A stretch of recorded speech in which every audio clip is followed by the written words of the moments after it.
When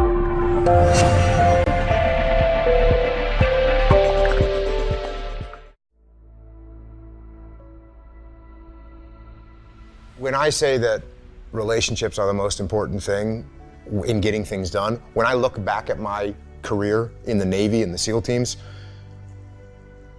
just about every single thing that I ever did was through relationships. So the amount of times that I looked at one of my subordinates and said, no, you will do what I'm saying because I'm in charge, I don't think I actually honestly ever said that one single time. I think it was always, hey, this is what we got to get done. How do you think we should do it? Do you think this is smart? And it was all based on relationships and up the chain of command too. There was never a time that one of my bosses said, hey, Jocko, shut up and you do what I told you to do. There was never a time that one of my bosses said that to me. There was, if I had a question, if I pushed back, they gave me legitimate answers. If they didn't have good answers, then they would modulate or change what it is that they were telling me to do. So this idea of having relationships up and down the chain of command, and there's a word that people bring up a lot, and I think they're pretty interchangeable, and it's relationships and trust, right? Trust is built on relationships. Relationships are built on trust. If you don't trust me, we don't really have a relationship. The more deeply you trust me, the better relationship we have. So how do I build trust with you? So if you're above me in the chain of command, well, this is one of those answers that's so obvious, it's crazy, but people actually fail to do this, which is if you ask me to do something as my boss, I do it, and I do it well, and I do it consistently, and I go above and beyond what you ask. And if you want me to deliver this project by this date, I deliver it earlier, and I deliver it to the best of my ability above and beyond what you expected. And you say, oh wow, when I ask Jocko to do something, he actually does it. And that's where it starts. It starts with that right there, with me performing, me offering advice, me taking what you asked me to do and doing it. That's the number one thing. If we flip those roles, and now I'm in charge of you, how do I build trust with you? Well, what I do is I give you a project. And instead of me giving you a project and then saying, hey, here's how I want you to do this, and here's how I want you to do the next part, instead I say, hey, here's a project, let me know how you want to do it. And then you go figure out how you want to get done. And I don't micromanage you, and I don't ask you a million questions about and tell you, no, don't do it like that, do it like this. I let you do it. And what does that tell you? That tells you that I trust you.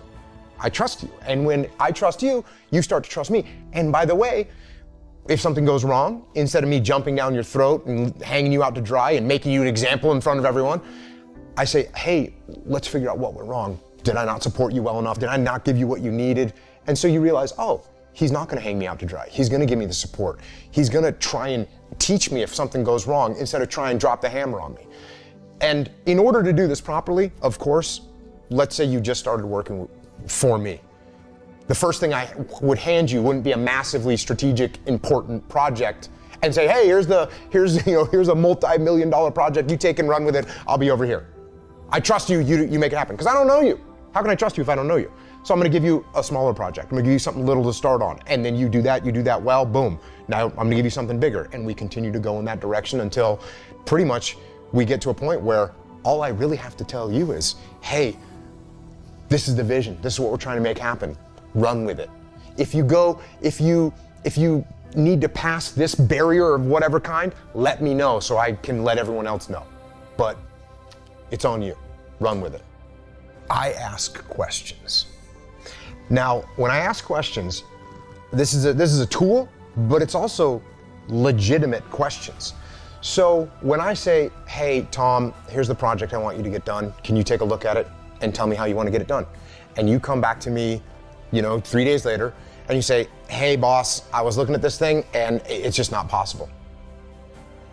What do you think our real challenges are? And then you say, well, we can't get the supplies in time. And then you say, well, and also we don't have enough manning. And I say, okay, well, what's taking the supplies so long to get here? And you say, well, they're coming across the country on a truck. And so it's gonna take, a week and a half for them to get here. And we don't have enough people because it's going to take 190 man hours in this amount of time, and I only have 3 guys, so it's impossible. And I go, Is there any other way to ship stuff across the country?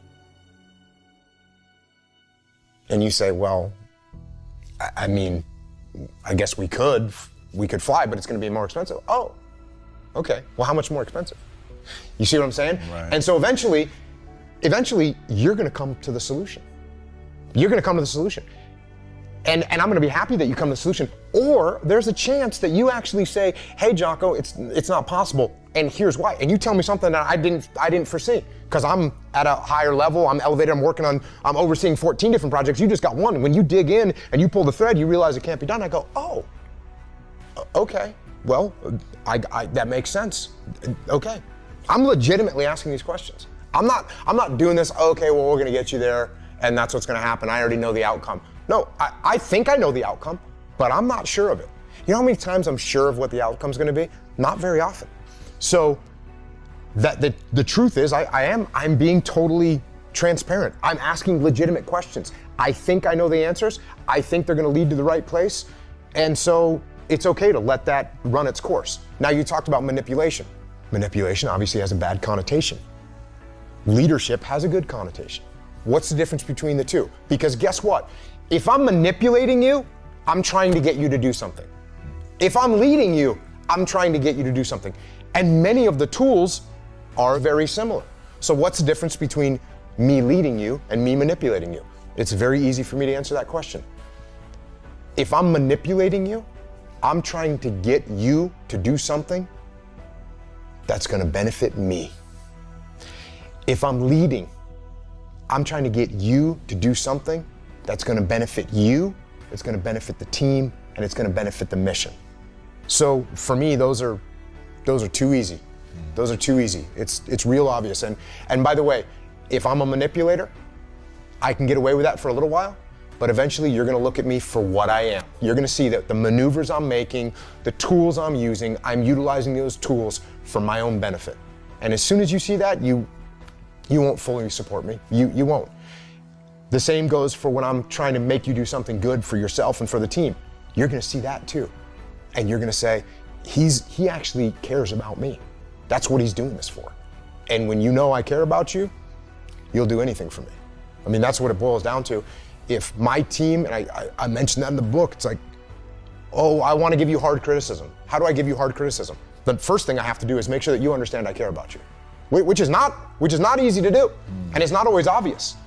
But if you know that more than anything else, what I want is for you to be successful, when I say, hey Tom, I'm looking at the outcome of the last project and you were like 3 weeks past the time, I think there's some things that we could do to kind of make you a little bit more efficient in leading these things. If you know that my number one thing is that I care about you, you're gonna be all ears. To an extent. Because guess what percentage of the world is truly open for criticism?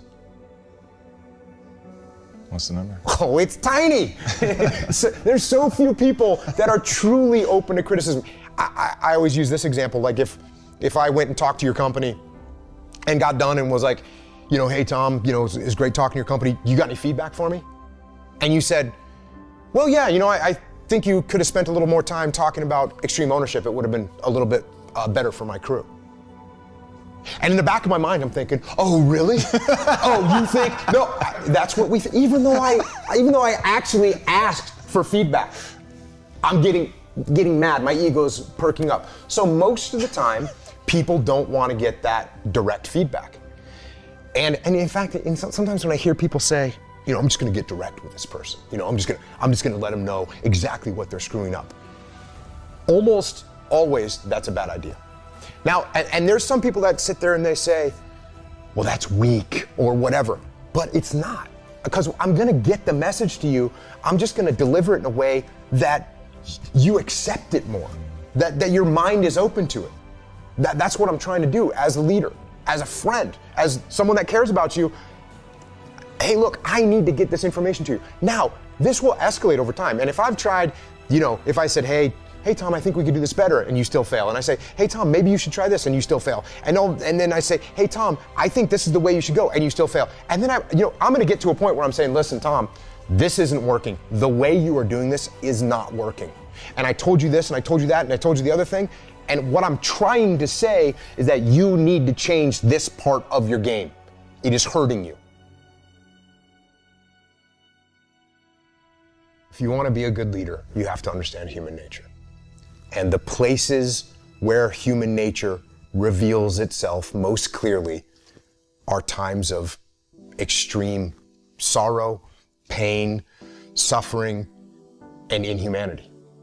So if you want to see what happens to human beings, how they behave, see what they do in a concentration camp.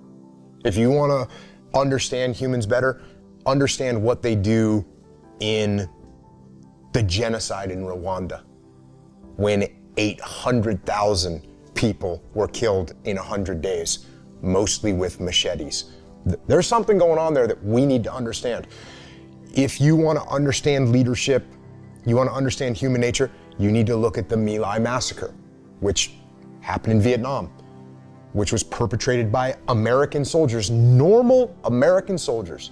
Normal American soldiers, you see the typical war movie, they got the typical Americans, they got the kid from the city, they got the kid from the country, they got the jock, they got the rock, that's what this was. That's what that company of soldiers was. And they went in there and committed heinous atrocities. And if we don't recognize what causes that, where that comes from, and that it's actually possible, then it's bound to happen again. I have guys in my platoons that are 20 years old, 21 years old, 22 years old. I need to pay attention to them because they're going to have less insight into the world. And so it's going to be challenging. So that's what we do. That's what leaders are there for. So we as leaders, we have to constantly look at that and say, okay, I've got that going on. And I need to control it. So when people start getting emotional, when guys get killed, how do I get control over that? Yeah, I absolutely have to control my own emotions because it's your guys. And believe me, when you lose one of your guys, you want to kill everyone. And you know you can't, and you know you shouldn't. So you have to detach from your emotions, you have to get control of them, and you have to make sure that you lead your men in the right direction so they don't do something that is not the right thing to do.